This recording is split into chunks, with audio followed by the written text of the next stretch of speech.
Bismillahirrahmanirrahim.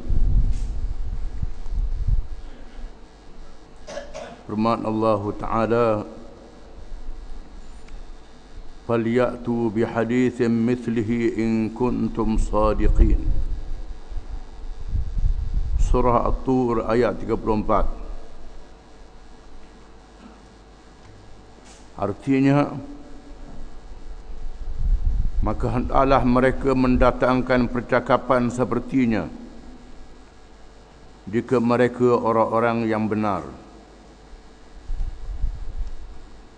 Maksudnya, jika sekiranya puak-puak ataupun mereka yang tak percaya pada Quran menolak Quran daripada Allah Ta'ala, menuduh ia adalah rekaan Nabi Muhammad sallallahu alaihi wasallam. Nabi Muhammad adalah seorang manusia. Mereka juga manusia. Sila mereka buat seperti Quran kalau mereka boleh buat. Firman Allah Ta'ala, "Am yaquluna iftarah Qul fa'tu bi'ashri suwarin mithlihi mubtarayat wad'u man istata'tum min dunillah in kuntum sadiqin." Surah Hud ayat 13. Artinya, bahkan mereka mengatakan Muhammad telah membuat-buat Al-Quran itu. Katakanlah, kalau demikian, maka datangkanlah 10 surah yang dibuat-buat yang menyamainya, dan panggillah orang-orang yang kamu sanggup memanggilnya selain Allah, jika kamu orang-orang yang benar. Ayat ini menjelaskan lagi terhadap mereka yang menuduh bahawa Quran adalah rekaan Nabi Muhammad sallallahu alaihi wasallam. Tuduhan ini bukan saja berlaku di zaman hidup Rasulullah sallallahu alaihi wasallam oleh pemimpin-pemimpin Quraisy, termasuk di zaman kita, sehingga sekarang di tahun 60-an seorang pemimpin Arab Habib Bourguiba, Presiden Tunisia, di masa itu mengatakan Quran adalah rekaan Nabi Muhammad sallallahu alaihi wasallam. Oleh kerana Nabi Muhammad SAW pandai bercakap, bijak bercakap, dia boleh buat Quran itu. Orang Arab, bukan orang Melayu, orang Arab.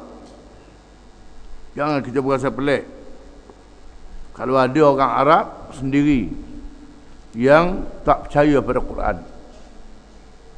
Masalahnya kerana sombong, takabur, berasa cerdik, berasa bijak, maka Allah tidak memberi hidayah, tak memberi petunjuk padanya. Walaupun orang tu bukan Arab, tak erti baca, ikhlas nak cari petunjuk, Allah Ta'ala beri hidayah padanya. Orang yang bijak, yang pandai, tak dapat hidayah, tak dapat petunjuk daripada Allah, kerana ikut iblis, sombong, takabur. Orang yang tawaduk, merendah diri, bergantung pada Allah, dia beri petunjuk oleh Allah Ta'ala. Jangan kita rasa pelik, ada orang pandai tak percaya Quran. Firman Allah Ta'ala, "Am yaquluna iftarah fa'tu bi suratin mithlih wad'u man istata'tum min dunillah in kuntum sadiqin." Surah Yunus ayat 38. Artinya, atau patutkah mereka mengatakan Muhammad membuat-buatnya? Katakanlah, maka coba datangkan satu surah sepertinya, dan panggillah sesiapa yang dapat kamu panggil selain Allah, jika kamu orang-orang yang benar. Kalau kamu kata Quran ni direka oleh Nabi Muhammad sallallahu alaihi wasallam, sila buat satu surah seperti Quran, sama dengan Quran. Susunan ayatnya, kehebatan maknanya. Panggil pemimpin-pemimpin kamu, siapa saja, pakak buat satu surah macam Quran. Firman Allah Ta'ala, "Qul la in ijtama'atil insu wal jinnu ala an ya'tu bimithli hadzal Qur'an la ya'tuna bimithlihi walau kana ba'duhum li ba'din zahira." Surah Al-Isra ayat 88. Artinya, katakanlah, sesungguhnya jika manusia dan jin berkumpul untuk membuat yang serupa Al-Quran ini, nescaya mereka tidak akan dapat membuat serupanya, sekalipun sebahagian mereka menjadi pembantu kepada sebahagian yang lain.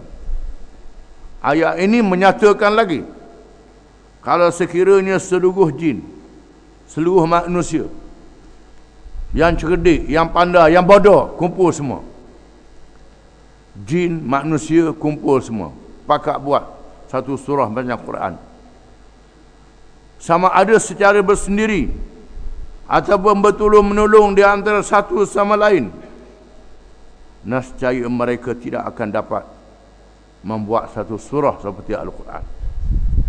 Menandakan Quran adalah daripada Allah, menjadi mukjizat kepada Nabi Muhammad sallallahu alaihi wasallam.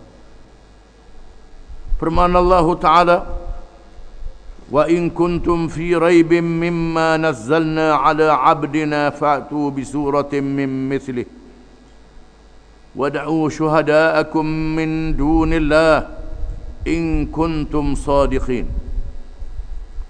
fa in lam taf'alu wa lan taf'alu fattaqun nar allati waquduha an-nas wal hijarah wa'iddat lil kafirin." Surah Al-Baqarah ayat 23 hingga 24. Artinya, dan jika kamu tetap dalam keraguan tentang Al-Quran yang kami wahyukan kepada hamba kami, yakni Muhammad sallallahu alaihi wasallam, buatlah satu surah sahaja yang sepertinya, dan ajaklah penolong-penolong kamu selain Allah.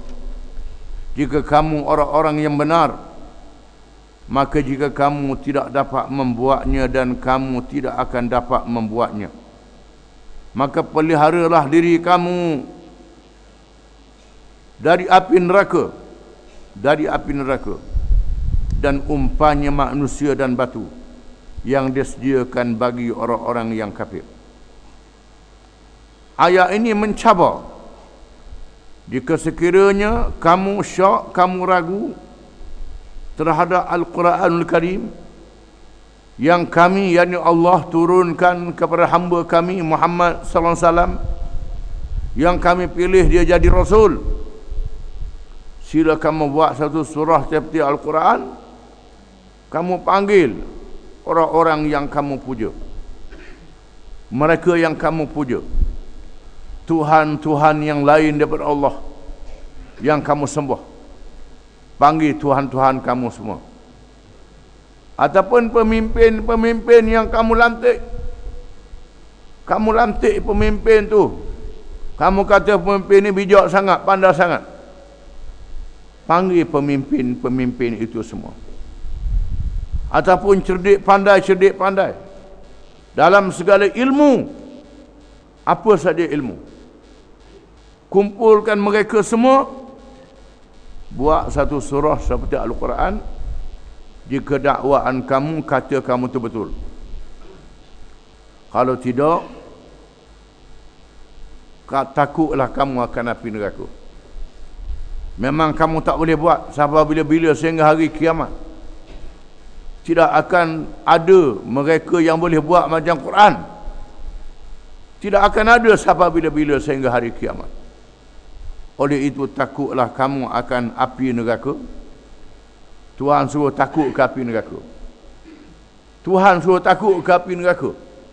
Tuhan sendiri suruh takut ke api neraka. Ada orang kata tak boleh takut ke api neraka ni, martabat rendah. Itu tak betul, tu salah. Bercanggah dengan Quran. Quran mengatakan Tuhan kata takut pada api neraka.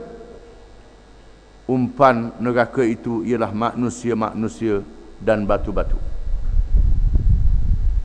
Mukjizat Al-Quran itu terletak pada isinya. Mukjizat Quran itu ialah isi kandungan Quran.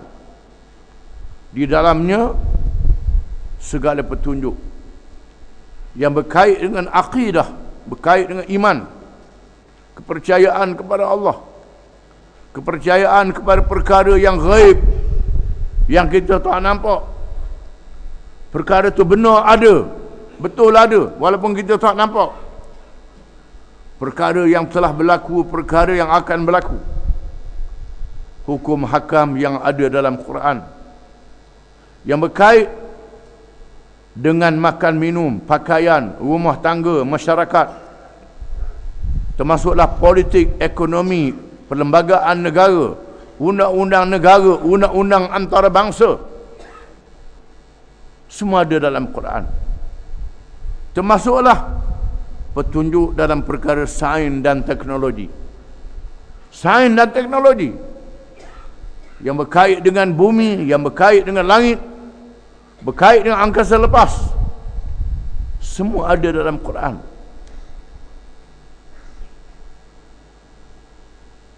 Perkara dunia, perkara hari akhirat disebut dalam Quran. Fasahah dengan makna jelas dan nyata. Fasih makna jelas dan nyata. Fasih ni makna derah. Orang Melayu kata fasih ni derah. Maya terawih siapa makmu dak nak kerja sebab fasih dah lalu tu pelawak tu. Fasih benda tu apa dak erti? Fasih ni jelas. Orang yang baca dengan fasih, baca dengan huruf dia jelas. Itu makna fasih. Tajwid dia jelas, itu makna fasih. Fasahah. Al-fasahah al-bayan. Jelas dan nyata. Orang kampung kata fasih ni laju. Tu pelawak tu, dak erti. Bahang rambang. Fasih ni makna jelas dan nyata. Ayat-ayat Quran jelas dan nyata. Terang. Tak ada yang boleh dikelirukan. Walaupun di sana ada percanggahan di antara satu sama lain. Kerana sebab yang berbeza. Bercanggah dengan sebab yang berbeza. Keadaan yang berbeza. Dan balaghahnya. Balaghah ni keindahan susunan. Dan gaya bahasanya. Yang tiada tara dan bandingannya. Mustahil manusia dapat membuat susunan yang serupa dengan Al-Quran yang dapat menandinginya. Mustahil manusia boleh buat macam Quran. Bagi kita yang tidak berbangsa Arab dan tidak tahu bahasa Arab secara mendalam, amat sulit untuk bertemu di mana letaknya mukjizat Al-Quran itu. Kerana mengetahui ketinggian mutu sesuatu susunan kata-kata tidak akan dipahami kalau tidak dapat merasakan keindahan bahasa itu sendiri. Oleh itu cukuplah kalau diketahui bagaimana pengaruh Al-Quran terhadap sastrawan-sastrawan penentang Islam dan reaksi mereka terhadap cabaran Al-Quran itu sendiri. Kerana pengakuan musuh-musuh Islam adalah bukti yang nyata atas kebenaran i'jaz Al-Quran ini, mukjizat Quran. Diakui oleh musuh-musuh Islam. Bahkan banyak musuh-musuh Islam, termasuk di kalangan yang bukan Arab, yang baca terjemahannya saja. Bukan baca Quran itu sendiri, dalam bahasa terjemahannya saja. Baca dengan sungguh, menyebabkan masuk Islam. Kisah seorang pengembang agama Kristian daripada Kanada, pengembang agama Kristian. Dia baca Quran, dia buat perbandingan dengan Bible, dengan Injil. dan kitab agama lain. Dia dapati kitab-kitab agama lain ni adalah cakap-cakap manusia, ucapan manusia. Bila dia baca terjemahan dia saja, dia kaji dengan mendalam dan dia dapati ini bukan cakap manusia, ini cakap Allah. Adapun kitab Injil, kitab Taurah, kitab agama Hindu, Buddha yang ada pada hari ini adalah tulisan manusia, karangan manusia. Quran adalah kata-kata Allah Subhanahu wa taala. Menyebabkan dia masuk Islam. Padri-padri pujuk dia, dia berhujah, tak boleh jawab. Tak boleh jawab hujah dia. Ini kenyataan orang yang cerdik, orang yang bijak, orang yang pandai. Bukan orang yang duduk tawakah, buah-buah begitu saja je. Ada setengah orang tu, dia belajar ilmu salah, pakai buah tawakah, dengar orang bercakap pelik, oh bijak, ikut selalu. Ni punah gana. Quran diakui oleh cerdik pandai. Disebut bagaimana seorang ketua Samsung di Rusia, ketua gangster di Rusia, selepas berlakunya peristiwa 13 September, Amerika diserang, Islam dituduh sebagai agama ganas. Seluruh surat khabar dunia menyiarkan Islam adalah agama ganas. Dia kata ada lagi orang ganas pada aku. Aku berasa aku ni ganas, dah ada lagi orang ganas pada aku. Nak tengok ganas tara mana? Dia cari Quran terjemahan dalam bahasa Rusia. Bila dia baca galik, baca jadi galik, baca galik, akhirnya insaf, sedar jadi orang baik dan masuk Islam. Kisah-kisah yang macam ni banyak. Penyanyi, pelakon, filem yang sikit tak menasabah boleh masuk Islam. Orang yang leka, yang lalai bila baca terjemahan Quran, terjemahan dia saja, masuk Islam.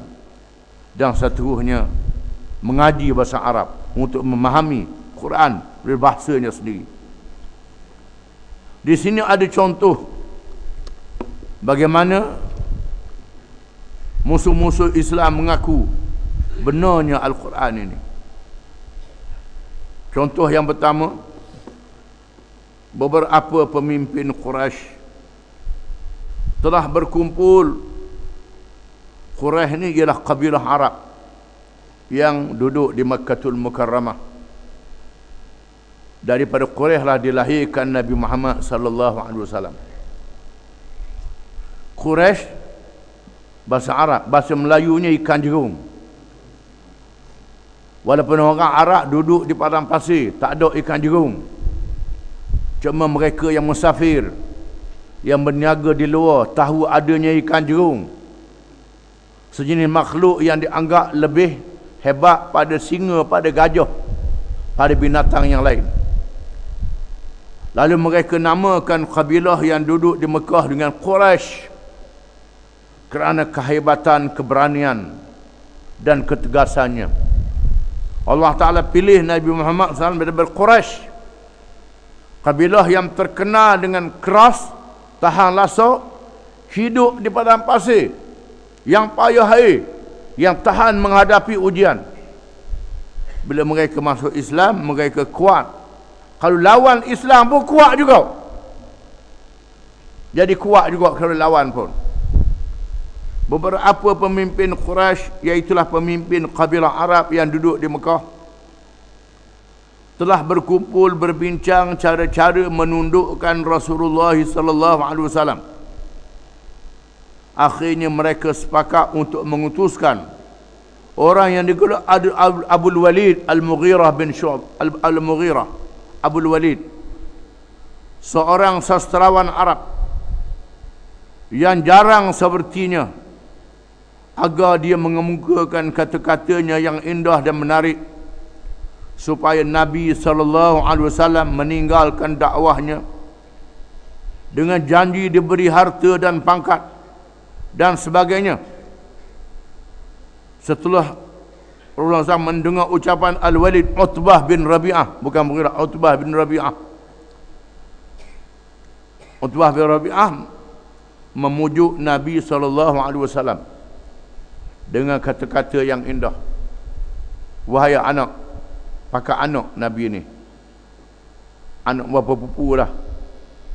Sekiranya apa yang diucap, yang dibawa, yang diberitahu pada orang ramai ni kerana nak jadi raja, tak apalah, biar kami lantik mu jadi raja di Mekah ni. Jadi raja. Ataupun nak jadi pemimpin, kami sanggup lantik jadi pemimpin di Mekah ni. Ataupun kerana nak harta, kami sanggup kumpulkan harta kekayaan. Pemimpin yang ada di Mekah ni beri pada mu tak payah kerja. Mu jadi raja, jadi pemimpin, mu paling banyak harta pada orang lain. Kerana orang kaya lain tu beri harta ke mu, mu jadi lebih kaya pada orang lain. Jadi raja pula. Wahai Muhammad, wahai anak. Lalu Nabi SAW membaca kepadanya surah Fussilat dari awal hingga akhirnya. Nabi kata habis dah. Habis dah. Lalu Nabi pun baca firman Allah Ta'ala, Bismillahirrahmanirrahim, Hamim, Tanzilum minar rahmanir rahim, Kitabun fussilat ayatuhu Qur'anan Arabiyyan liqaumin ya'lamun, Bashiran wa nadhira, fa'a'rada aktharuhum fahum la yasma'un. وقالوا قلوبنا في أكنة مما تدعونا إليه وفي آذاننا وقر ومن بيننا وبينك حجاب فاعمل إننا عاملون. Surah Hamim As-Sajdah. Artinya dengan nama Allah yang Maha Pemurah lagi Maha Penyayang. Hamim diturunkan dari Tuhan yang Maha Pemurah lagi Maha Penyayang. Kitab yang dijelaskan ayat-ayatnya, yakni bacaan dalam bahasa Arab untuk kaum yang mengetahui, yang membawa berita gembira dan yang membawa peringatan.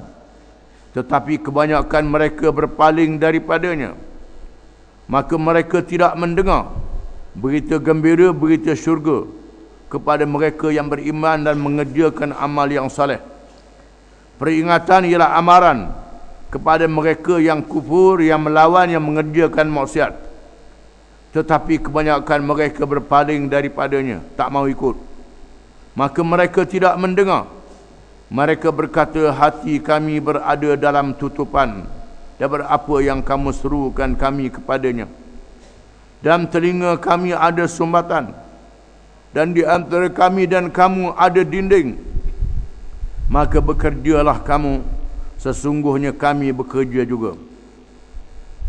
Nabi sambung apabila sampai pada ayat wa min ayatihi al-lailu wan-nahar wasyamsu wal-qamar la tasjudu lisyamsi wala lil-qamar wasjudu lillah in kuntum iyyahu ta'budun.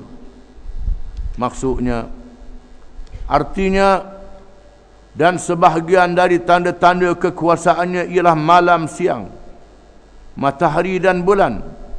Janganlah sujud kepada matahari dan jangan juga kepada bulan, dan bersujudlah kamu kepada Allah yang menjadikannya. Jika kamu hanya kepadanya sahaja menyembah. Rasulullah SAW pun bersujud setelah selesai membaca sampai sabda, sesungguhnya awak telah mendengarnya wahai Abul Walid, maka kedudukan awak itulah dia. Abul Walid Utbah menjadi terpegun demi mendengar ayat-ayat Al-Quran itu. Tanpa menjawab sepatah pun, dia pulang menemui kawan-kawannya. Apabila melihat air mukanya berubah, mereka bertanyakan apa yang telah berlaku. Abul Walid menjawab, aku telah mendengar perkataan yang belum pernah aku mendengarnya. Bukannya syair, bukan jampi sihir, dan bukannya mentera ahli nujum. Wahai orang-orang Quraisy, patuhilah aku, jangan ganggu dia, biarkan dia dengan kerjanya. Sesungguhnya apa yang aku dengar darinya merupakan perkara besar. Jika mengenai bangsa Arab, memadailah tanpa mengenai orang-orang lain. Kalau dia memenangkan bangsa Arab, maka kerajaannya ialah kerajaan kamu, kemenangannya adalah kemenangan kamu, dan kamulah juga yang berbahagia. Mereka pun berkata, awak telah terkena sihir dengan ucapannya wahai Abu Walid.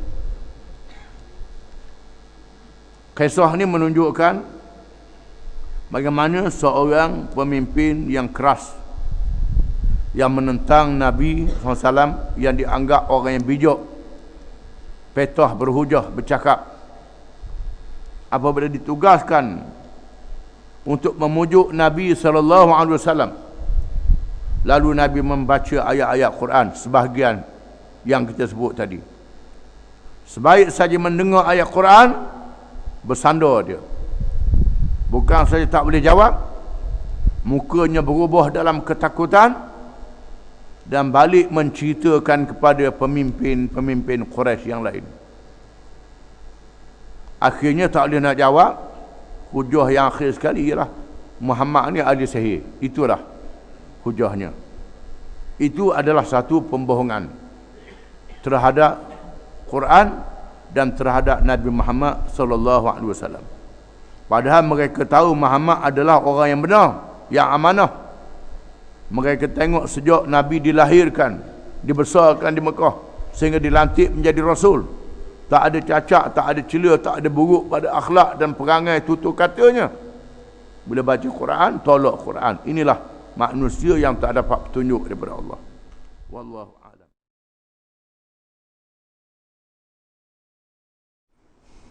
Bismillahirrahmanirrahim.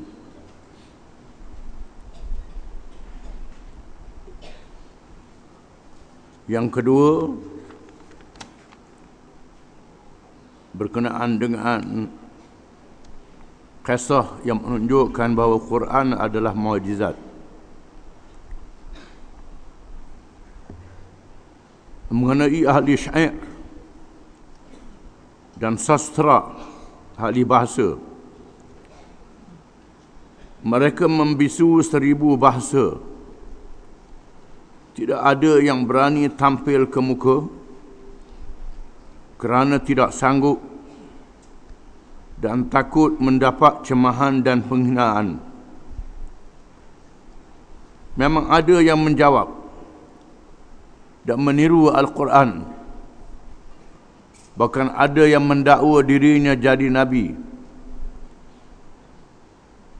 seperti Musailamah Al-Kadzab, Tulaihah, Hablah bin Ka'ab dan lain-lain. Tetapi mereka semua menemui kegagalan. Bahkan mendapat kehinaan dari masyarakat yang insaf. Misalnya Musailamatul Kadzab, yang mengemukakan kata-kata untuk menandingi Al-Quran. Di antaranya dia berkata, Al-filu wa ma adraka mal fil, lahu khurtumun tawil. Artinya gajah. Apakah kamu tahu apa dia gajah? Baginya belalai yang panjang. Ya Dhifda' binti Dhifda'in, naqina ma tunaqin, a'laki fil ma' wa asfalaki fit tin. Artinya, hai kata anak daripada dua kata, bersihkanlah apa yang engkau akan bersihkan. Atasmu di air dan bawahmu di tanah. Dan lain-lain lagi. Kata-kata yang bodoh hanya menjadi sendaan kanak-kanak, sehingga mereka yang dilaknat oleh Allah itu dileburkan, dihancurkan di zaman Sayyidina Abu Bakar As-Siddiq radhiyallahu an. Dan terdapat di kalangan pengikut Musailamatul Kadzab yang kembali kepada Islam. Lalu Sayyidina Abu Bakar As-Siddiq radhiyallahu anhu meminta supaya membaca kata-kata Musailamah laknatullah itu. Lalu mereka enggan membacanya, sehingga Sayyidina Abu Bakar radhiyallahu anhu menjadikannya sebagai syarat untuk membebaskan mereka. Mereka pun membaca, di antaranya apa yang tersebut di atas. Kata Sayyidina Abu Bakar As-Siddiq radhiyallahu anhu, celaka kamu, di mana kamu letak akal kamu? Sesungguhnya benarlah Al-Quran itu suatu mukjizat. Telah berlalu masa yang panjang, telah silih berganti, datangnya angkatan demi angkatan. Walaupun ada tentangan terhadap Al-Quran, tetapi tidak ada seorang pun yang dapat menjawab cabarannya. Bahkan semua tentangan menjadi hampa kerana lemah dan tidak berdaya. Bukankah Al-Quran itu dibawa oleh seorang yang buta huruf? Jelaslah ia suatu mukjizat yang terbesar dan membuktikan ia bukannya ciptaan manusia, tetapi dari Allah, dan membuktikan kebenaran Nabi Muhammad sallallahu alaihi wasallam, dan suatu nur cahaya yang terpancar dari ilmu ilahi, ilmu ketuhanan, ilmu Allah. Sebagaimana yang disebut oleh Al-Quranul Karim. Di antaranya firman Allah Ta'ala yang kita baca minggu lepas. Wa in kuntum fi raibin mimma nazzalna ala abdina fa'tu bi suratin min mithlih wad'u syuhada'akum min dunillah in kuntum sadiqin fa in lam taf'alu wa lan taf'alu fattaqun nar allati waquduha an-nas wal hijarah u'iddat lil kafirin.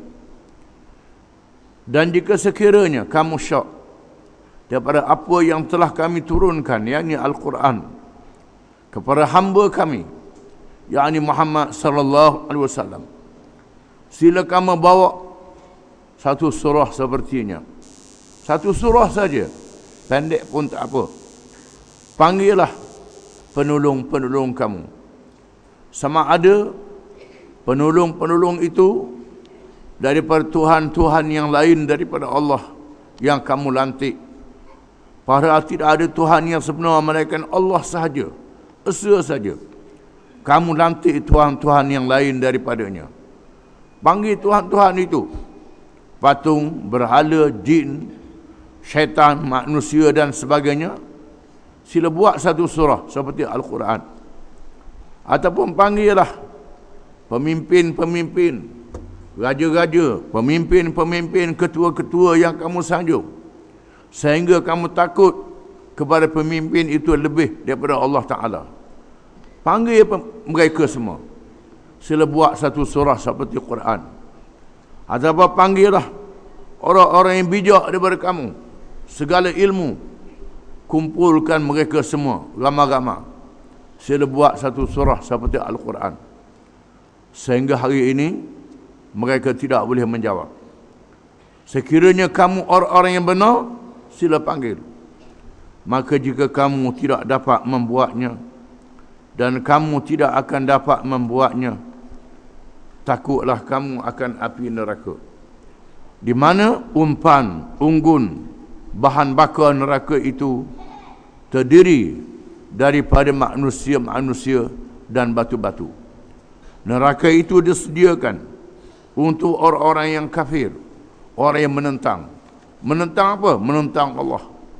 Termasuk menentang Allah itu menentang Al-Quranul Karim. Al-Quran adalah sebenarnya mukjizat yang diberi kepada Rasulullah sallallahu alaihi wasallam, yang dilahirkan oleh Allah dalam keadaan buta huruf di Makkatul Mukarramah, negeri yang dipilih oleh Allah Ta'ala, jauh daripada negara-negara yang bertamadun, jauh daripada golongan ahli kitab, tidak ada tempat untuk belajar. Masyarakatnya buta huruf. Itulah negeri yang dipilih oleh Allah, tempat turunnya Al-Quran dan lahirnya Rasul Muhammad sallallahu alaihi wasallam yang menerima Al-Quran itu. Dilahirkan Muhammad SAW dalam keadaan cerdik, dalam keadaan bijak, menerima wahyu Al-Quran dan dibacanya kepada orang ramai, dan ditulis Quran itu pada kertas, boleh dibaca oleh orang lain. Bila dibaca, didapati susunan ayatnya tak mampu ditiru oleh manusia. Tak mampu ditiru oleh manusia. Mereka yang mahir dalam ilmu bahasa Arab, di antara mukjizat bahasa Al-Quran ialah kalimah-kalimah yang ada di dalamnya, perkataan-perkataan yang ada di dalamnya. Contohnya dalam bahasa Arab, perkataan duduk, perkataan takut, perkataan duduk, perkataan takut. Ada beberapa perkataan. Jalasa makna duduk, qa'ada makna duduk, rakada makna duduk. Makna duduk belaka. Tapi duduk yang berbeza di antara satu sama lain. Yang berbeza. Khauf dengan makna takut, khasyah dengan makna takut, taqwa makna takut. Takut yang berbeza.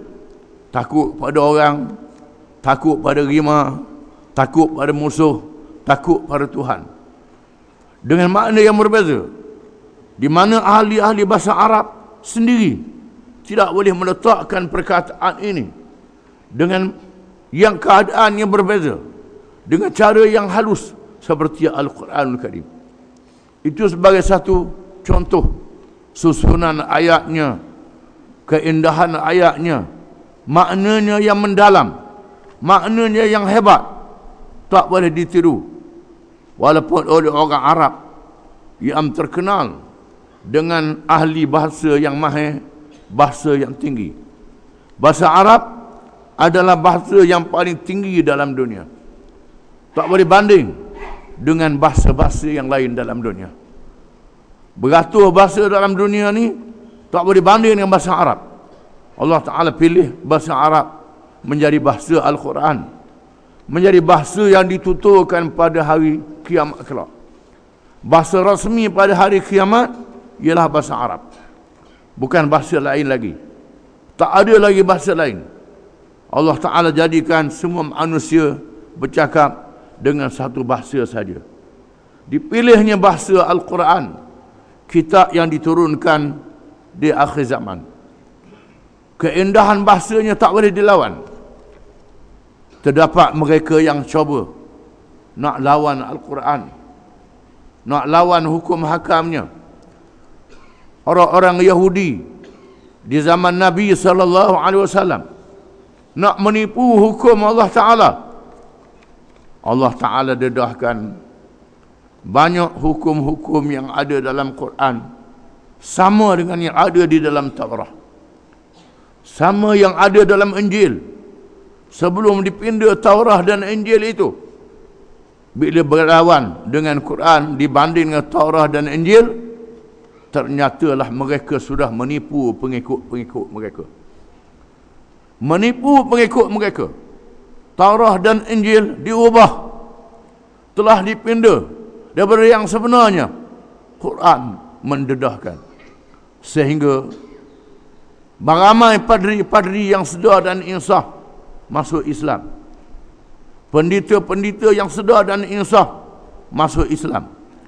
Sami-sami yang sedar dan insaf daripada berbagai agama masuk Islam. Bila mereka membaca Al-Quranul Karim, sama ada mereka boleh bahasa Arab, baca dengan bahasa Arab, termasuklah membaca terjemahannya. Sebaik saja mendengar berita kewafatan Rasulullah sallallahu alaihi wasallam, mereka menyangka Islam sudah habis, cahaya Islam boleh dipadamkan. Dengan wafatnya Rasulullah sallallahu alaihi wasallam, Allah Ta'ala telah memberi jaminan, inna nahnu nazzalna dzikra wa inna lahu lahafizun. Sesungguhnya kamilah yang menurunkan peringatan, menurunkan Quran, dan kamilah yang memeliharanya.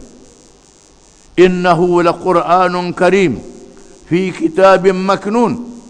Sesungguhnya ia adalah Quran yang sangat mulia dalam kitab yang dipelihara oleh Allah Subhanahu wa taala. Yuriduna liyutfi'u nurallahi biafwahihim wallahu mutimmu nurihi walau karihal kafirun. Mereka hendak memadamkan cahaya agama Allah dengan mulut-mulut mereka. Mereka cuba nak padamkan cahaya Quran, macam mereka nak padamkan pelintir dan lampu dengan mulut mereka. Dengan hembus, Allah Ta'ala bandingkan bagaimana mereka cuba nak padamkan cahaya Al-Quran. Allah Ta'ala tetap menyempurnakan cahayanya, walaupun dibenci oleh orang-orang kafir, orang-orang yang menentangnya.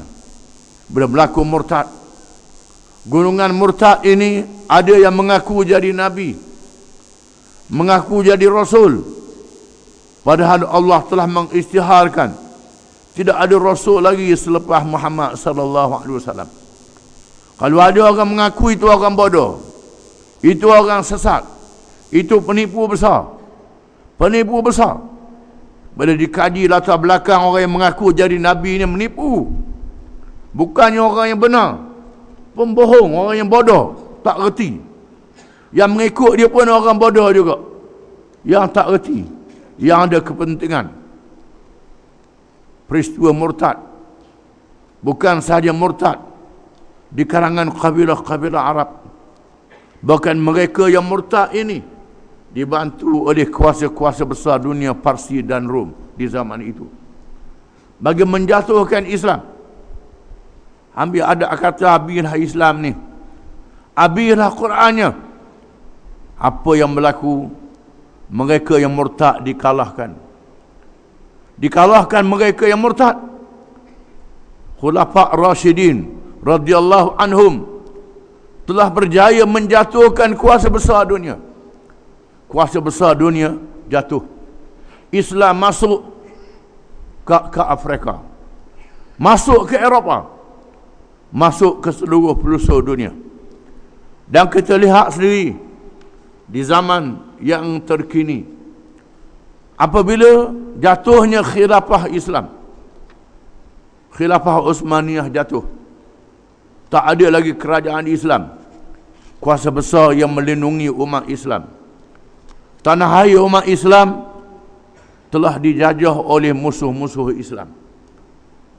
Mereka bahagikan negeri-negeri orang Islam sesama mereka. Ada negeri yang ditakluk oleh British, yang ditakluk oleh Perancis, yang ditakluk oleh Itali, ditakluk oleh Rusia, ditakluk oleh China Komunis, ditakluk oleh Siam, ditakluk oleh berbagai-bagai penjajah. Kuasa penjajahan ini boleh menakluk tanah air orang Islam, menakluk jasad orang Islam, tubuh orang Islam. Mereka tidak boleh menghapuskan cahaya agama Islam. Tak boleh dihapuskan cahaya agama Islam. Nabi sudah janji bahawa inna hadzal amra sayablughu ma balagha al-lail wan nahar, atau kama qala. Sesungguhnya urusan ini, urusan agama ini yang ada dalam Quran ini akan sampai di mana saja, di mana ada siang dan malam, Islam akan sampai. Akan sampai Islam dalam keadaan negeri-negeri orang Islam dijajah oleh musuh, ditakluk oleh musuh. Allah Ta'ala jadikan perkembangan agama Islam tidak boleh disekat. Terdapat di kalangan musuh-musuh Islam itu yang masuk Islam. Kaum Tatar masuk Islam, orang putih masuk Islam, bangsa-bangsa penjajah masuk Islam. Mereka takluk negeri Islam, Islam masuk ke dalam hati-hati mereka. Inilah mukjizat Al-Quran yang kita tengok sendiri. Pemimpin-pemimpin yang cuba nak batalkan hukum-hukum yang ada dalam Quran, nak lawan dengan hukum mereka, tak berjaya. Gagal, tak berjaya. Yang ketiga, dalam Al-Quran terdapat berita-berita dan janji-janji mengenai masa yang akan datang, di mana perkara-perkara itu adalah di luar daripada kekuasaan manusia untuk mengetahuinya. Memang ada ramalan-ramalan yang dibuat oleh ahli nujum dan sebagainya, tetapi hanya ramalan yang tidak terjamin kebenarannya. Adapun berita-berita dan janji-janji Al-Quran adalah benar dan tepat. Seluruh dunia terkejut dengan ramalan ahli nujum kaum Maya dan berbagai ahli nujum. Kiamat akan berlaku tahun 1912.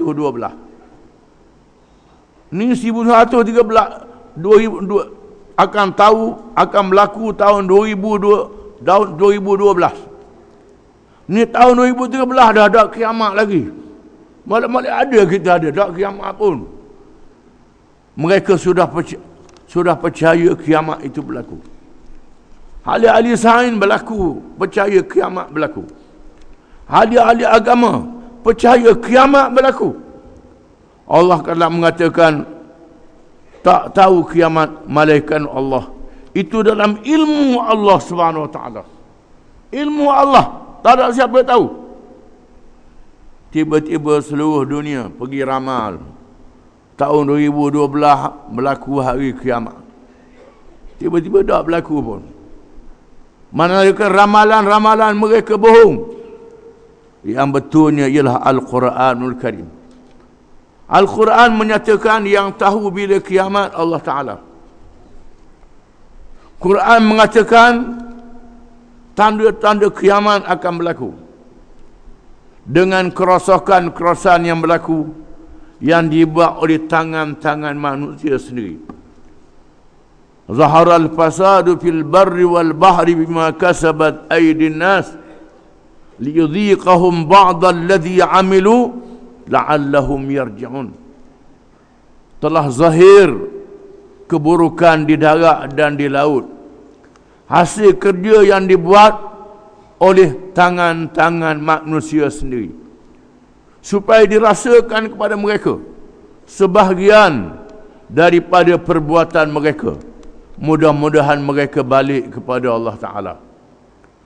Perbuatan mereka sendiri, kerana tom dan halobo, tebang balok. Nak balok banyak sangat, tebang segala hutan rimba belantara. Dibakarnya hutan rimba belantara, ikut suka. Asak noh seluruh pelusuk, menyebabkan dalam keadaan susah. Kemudian dibuangnya bukit. Bukit adalah autad, paku kepada bumi. Dibuang ikut suka. Dikambuhnya paya, macamlah rumah yang didirikan. Kita buang paku dia, buang pasak dia, buang besi dia yang mengukuhkan dia, bangunan itu akan runtuh. Begitulah manusia merosakkan kejadian alam ini. Kerana tom dan haloba mereka berperang di antara satu sama lain. Mereka mencipta berbagai-bagai alat senjata. Allah Ta'ala beri sedikit ilmu kepada mereka. Di antaranya, mereka menggunakan uranium, bahan yang ada dalam bumi. Diambil daripada tenaga nuklear. Lalu mereka membuat ujian untuk membuat senjata. Bermula dengan senjata atom di Hiroshima dan Nagasaki dalam Perang Dunia yang kedua yang mengalahkan Jepun, menyebabkan ratus ribu manusia mati dengan bom itu. Islam kata tak boleh bunuh orang tua, tak boleh bunuh kanak-kanak. Nak berperang, berperanglah dengan orang kafir pun, orang jahat, penceroboh. Tapi tak boleh bunuh perempuan, tak boleh bunuh orang tua, tak boleh bunuh kanak-kanak. Mereka menggunakan senjata dengan tenaga atom, menyebabkan ratus ribu manusia. Dahsyatnya senjata nuklear ini, sehingga seorang saintis nuklear Rusia yang menunjukkan bahan nuklear, lalu dibuat ujian nuklear di Rusia, meledak, dia tengok dahsyatnya kemusnahan, menyebabkan dia melarikan diri, tak sanggup tengok manusia akan mati dengan sebab rekaan dia sendiri, menyembunyikan diri, ditahan jauh pada orang, sedih dan mati dalam kesedihan melihat dahsyatnya. Tetapi negara-negara kuasa besar dunia membuat ujian nuklear, ujian dalam laut, ujian di padang pasir, nak tengok bagaimana letupan dia. Lalu dibuat letupan nuklear di lautan Pasifik, di tengah padang pasir di Asia Tengah, dan lain-lain lagi. Diuji dia punya letupan itu. Kita melihat selepas itu berlakunya gempa bumi. Gempa bumi, tiap-tiap bulan berlaku gempa bumi. Bukan saja tsunami di Aceh, gempa bumi di tempat lain. Termasuk gempa bumi di Gunung Himalaya. Gunung Himalaya, gunung yang paling besar, paling tinggi dalam dunia, boleh berlaku gempa bumi. Ribu manusia mati, meledak, runtuh. Kampung-kampung di bawahnya tenggelam.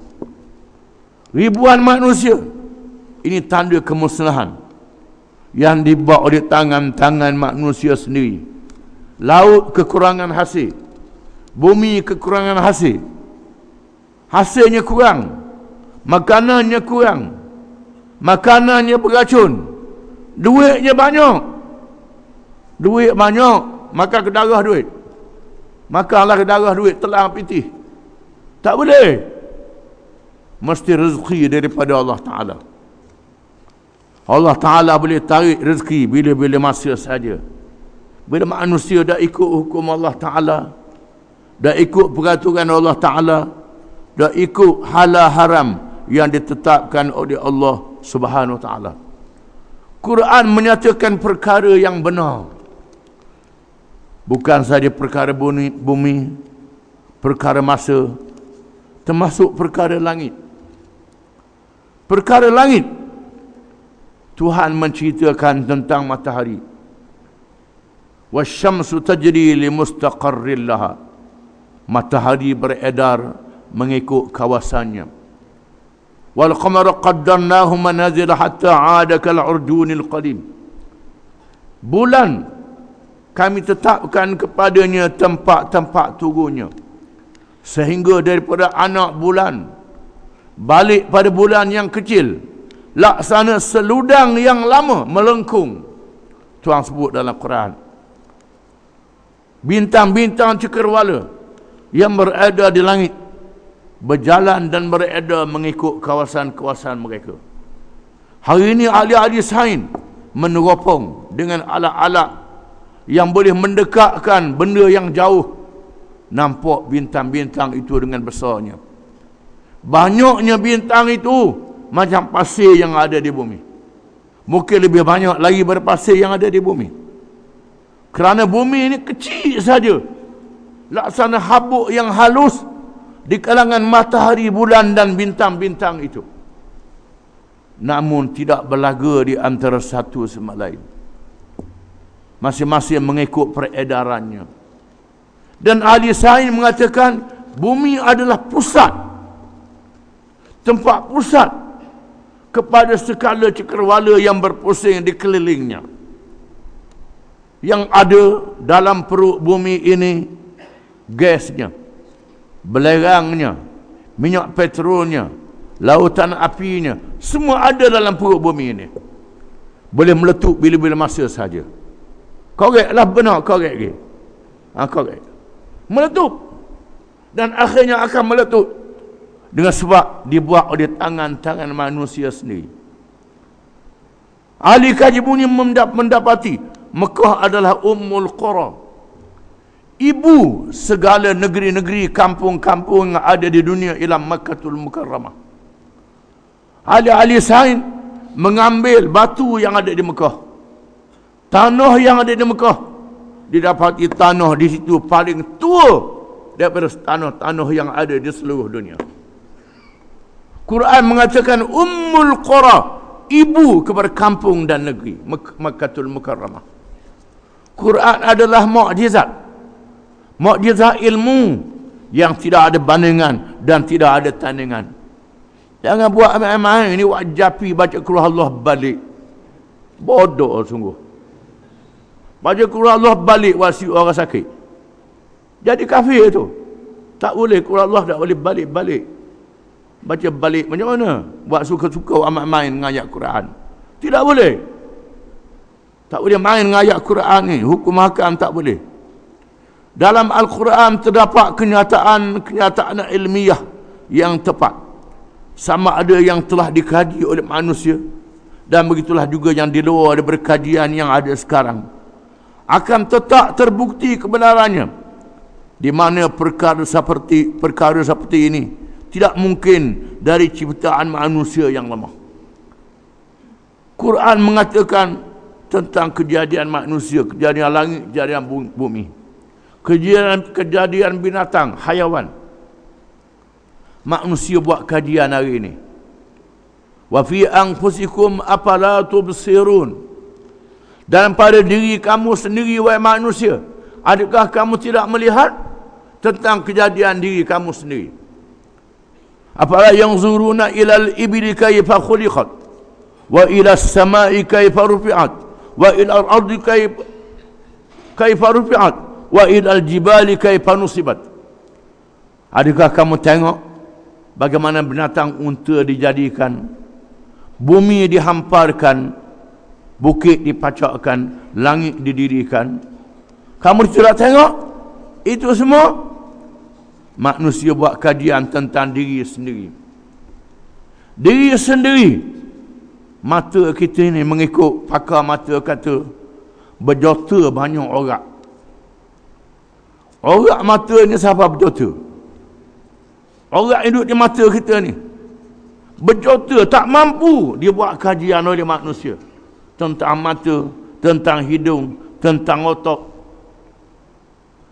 Dalam otak pula ada pakar-pakar mengatakan bahawa mungkin bilion dan triliun ada sel-sel yang duduk dalam otak kita ni. Tiap-tiap minit ya hilang se. Tu yang bila tua jadi nyanyuk, bila tua jadi lupa, dia hilang. Bila tengok tu gerun rasa kita, menandakan itu adalah kurnia daripada Allah Ta'ala. Kajian diri manusia, bayi yang dilahirkan daripada mani lelaki dan perempuan, menjadi seorang kanak-kanak, menjadi seorang manusia yang membesar. Semua kejadian diri manusia ini menakjubkan. Quran mendedahkan sebahagian daripadanya. Bila buat kajian tak kena dengan Quran. Ada orang kata Quran ni pelawak, dia betul. Kaji pula ada alat-alat baru, rupanya dia pelawak Quran yang betul. Kajian apa saja, termasuk kajian undang-undang. Quran mengatakan walakum fil qisasi hayatun ya ulil albab. Dan bagi kamu dalam melaksanakan hukuman qisas itu membawa kehidupan, wahai ulil albab. Ulil albab ni apa dia? Orang yang cerdik, yang ada akal fikiran, ulil albab. Di antara ulil albab yang cerdik itu menerima hukum qisas. Hukum qisas tolak ulil albab nak apa? Hukum qisas ialah yang berkait dengan pembunuhan dan kecederaan. Bunuh orang, Quran kata bunuh balas. nyawa dengan nyawa, mata dengan mata, hidung dengan hidung. Dia mencederakan mata orang dengan sengaja, cocoh mata dia balas. Ini hukum Quran. Dia kerak telinga orang sebelah, kerak telinga dia kasih. Tukar pada bayar denda. Bayar denda jadi apa? Penjara. Tubik je. Bayar denda. Kawan ni buta mata. Tengok kawan tu tubik dia congek-congek. Ini tak puas hati. Bila tengok cocoh mata dia balah, dia buta. Tengok dia pun, buta kena juga mata. Barulah puas hati. Tak ada apa-apa. Ini dia. Itu hukum qisas. Dan qisas ni berkait dengan hak manusia. Hak manusia dengan manusia. Faman ufiya lahu min akhihi syai'un fattiba'un bil ma'ruf. Barang siapa yang dimaafkan daripada saudara, ikuti dengan cara yang baik. Quran izinkan bunuh orang, keluarga si mati boleh memaafkan, diganti dengan bayaran diat yang berat, ataupun dimaafkan diatnya, boleh dimaafkan. Besarnya pahala memaafkan orang bunuh ayah kita, bunuh anak kita, bunuh adik-beradik kita. Besarnya pahalanya, masuk syurga dengan tiada hisap. Boleh maaf ke? Orang bunuh ayah kita, menatang ni bunuh ayah aku, lambat lagi nak maaf. Tapi ada manusia yang boleh memaafkan. Tuhan kata mu boleh maaf, mu boleh hukum dia, dia mati. Tapi kalau maaf, pahalanya sangat besar, masuk syurga dengan tiada hisap. Mudah ke? Payah. Ini bukan mudah. Dan sebab itulah terlalu payah orang memaafkan. Bunuh dengan sengaja. Ada undang-undang yang direka oleh manusia. Tak boleh hukum bunuh ni, kejam. Maka timbullah satu gerakan di barat untuk menghapuskan hukuman bunuh. Hukum Islam ni kejam, zalim. Akhirnya bawa pistol tembak budak-budak sekolah di Amerika. Balah dengan bining, bawa senapang tembak orang lain. Bining dia tembak, orang lain dia tembak pula. Di Amerika, di England, di negara barat. Hapus hukum bunuh. Tak jadi kena hukum bunuh juga. Nak tukar bunuh kepada penjara seumur hidup. Nak tukar hukuman qisas, tak boleh. Termasuklah undang-undang jalan raya. Ada hukum qisas dalam undang-undang jalan raya. Bunuh dengan tidak sengaja. Cedera bagian, diaknya bagian. Cedera bagian, diaknya bagian. Ada dalam Quran. Ada dalam hadis Nabi SAW. Diak berat dan diak ringan. Ada belaka. Dalam Quran disebut. Tak mau pakai hukum Quran. Pakai hukum akal sendiri. Banyak kita tak sedar dalam Quran ni ada undang-undang jalan raya rupanya. Undang-undang keselamatan. Bunuh tidak dengan sengaja ada dalam Quran. Dah kita tak mau pakai. Akhirnya banyak kemalangan jalan raya. Hak mati, kemalangan jalan raya lebih ramai lagi daripada mati sakit. Berlaku begitu. Begitu ke apa? Ini kerana tidak ada kawalan. Lari daripada undang-undang Allah Ta'ala. Satu perkara yang menarik dalam selepas Perang Dunia yang pertama.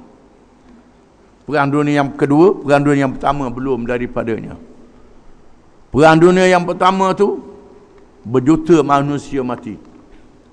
Setelah habis Perang Dunia yang pertama, maka ahli-ahli undang-undang seluruh dunia mengadakan mesyuarat di Belanda. Mesyuarat di Belanda. Mereka buat mesyuarat nak jaga keamanan dunia ni, kena buat satu undang-undang. Undang-undang antarabangsa. Bukan saja undang-undang dalam negeri, undang-undang dalam kapur, undang-undang dalam keluarga, kena ada undang-undang antara negara dan antarabangsa.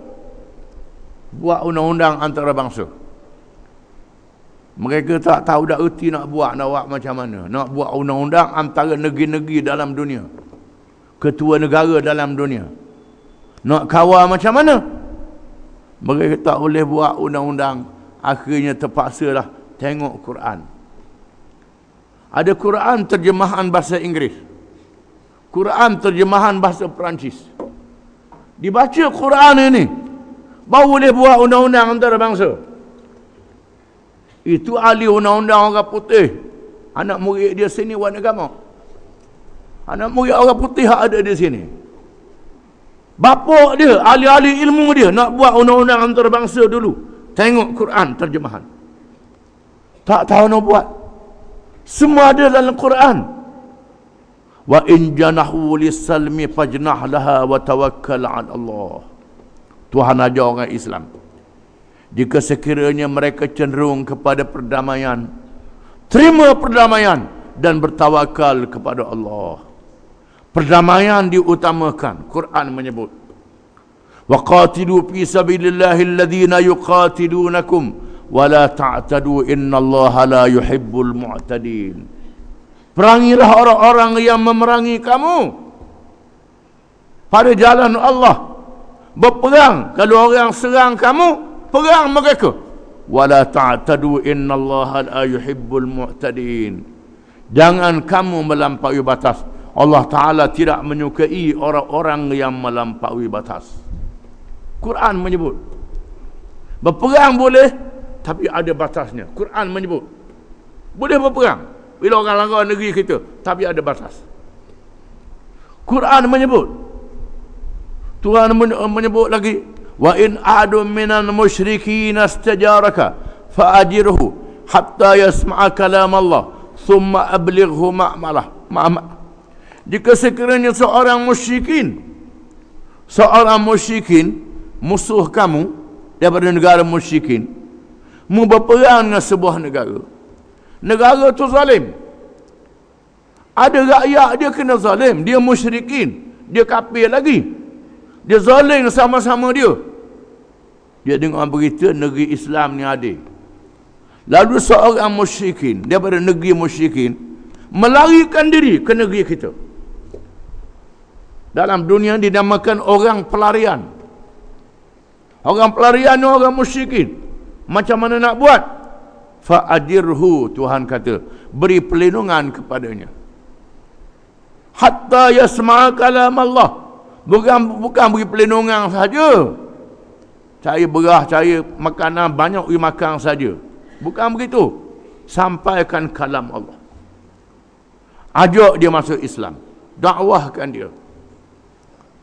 Bila dia masuk Islam, dia jadi sebahagian daripada orang Islam. Menjadi rakyat di dalam negara Islam. Diberi kerajaan kepada dia, jadi orang Islam. Dia tak mau masuk Islam, tak boleh paksa. Tak boleh paksa dia. Mu nak duduk dalam negeri Islam, nak jadi rakyat, mu ikut undang-undang dalam negeri Islam. Dia sanggup beri kerajaan pada dia. Biar dia tengok keadilan Islam. Islam ni baik, Islam ni molek, dia tengok, akhirnya dia masuk Islam. Kita mana tahu dia nak masuk Islam, itu akan datang. Dia tengok sehingga dia mati. Dia tak masuk Islam sampai mati. Matilah dia. Dalam negeri kita, kita sudah menunjukkan adil pada dia. Dia tak mau duduk negeri kita, tak boleh hantar balik. Summa ablighu ma'manah. Sampaikan ke tempat aman. Tak boleh hantar ke negeri yang bunuh dia. Tak boleh. Tak boleh. Muat kapal, perahu hantar balik. Padang biar mapuh dia. Tak boleh. Hantar negeri ketiga. Negeri yang memberi keamanan kepada dia. Mungkinlah ke mana yang kamu tengok kamu aman. Ini dijadikan undang-undang antarabangsa pada hari ini. Termasuk dalam Piagam Geneva. Dibuat satu perjanjian. Perjanjian antarabangsa tidak boleh mendera pelarian-pelarian. Salah dari undang-undang antarabangsa. Ini ada dalam Quran. Dalam Quran, di mana puak-puak orang putih, ahli undang-undang antarabangsa, nak gubal undang-undang ni, terpaksa tengok Quran terjemahan. Kita orang Islam ni tak tahu. Tak tahu hang itu tak ikut Quran tu. Kita tak kenal Quran kita sendiri. Hebatnya Quran ini. Pemimpin-pemimpin yang ada ni hak tambah ke Quran ni anak murid je. Anak murid kecil je, setengah tu pergi ngaji dek England, bodoh. Balik jadi ketua, jadi pemimpin. Setengah tu bergantung sangat. Ini dia. Tetapi profesor-profesor dia yang hebat mengakui Quran adalah kitab ilmu yang sangat hebat. Kita duk kapur ni, gitu rupanya tak sedar. Tak sedar bila orang ajak ikut Quran tak ambuh. Tak nak. Tukar dengan RM50. Tukar dengan pohon pelang. Tukar dengan kambing. Tukar dengan lembu. Tak reti nilai hukum Quran yang Tuhan bagi ni. Nak laksanakan syariat Allah. Nak jadi hukum Islam, hukum yang paling tinggi. Tak boh. Cukuplah. Boleh pergi Mekah. Boleh semayang. Tuhan turunkan Quran ni bukan untuk baca. Untuk laksanakan hukum dia. Semayang. Masa semayang tu kita sembah Tuhan. Inna salati wa nusuki wa mahyaya wa mamati lillahi rabbil alamin. Sesungguhnya semayang aku, ibadat aku, hidup aku, semuanya kerana Allah. Masa hidup ni seluruh hidup kena ikut hukum Allah Ta'ala. Semayang mengaku depan Allah. Lepas semayang lawan hukum Allah Ta'ala. Semayang apa tu? Pelawak. Pergi Mekah buat ihram, labbaik Allahumma labbaik, labbaik la syarika laka labbaik, innal hamda wan ni'mata laka wal mulk la syarika lak. Ya wahai Tuhanku, ya wahai Tuhanku, ya wahai Tuhan, tidak ada sekutu bagimu. Sesungguhnya pujian bagimu wahai Tuhan. Pujian bagimu wahai Tuhan. Kerajaan bagimu wahai Tuhan juga. Makna kerajaan ini termasuk kerajaan yang ada dalam dunia di bawah kerajaan Allah. Kena ikut hukum Allah, hukum yang ada dalam Quran. Balik Mekah, cawak getir lawan Islam pula. Cawak getir lawan Islam ni. Dah ingat pakai baju je lawan Islam ni, ngabi hawa. Padahal labbaik Allah tu masa duduk kat Kaabah tu. Ini kena reti, molek reti betul-betul. Sesungguhnya Al-Quran itu sebenarnya suatu mukjizat yang dibawa oleh Nabi Muhammad SAW ketika mencabar kaumnya yang menentang petunjuk Allah. Wallahu a'lam.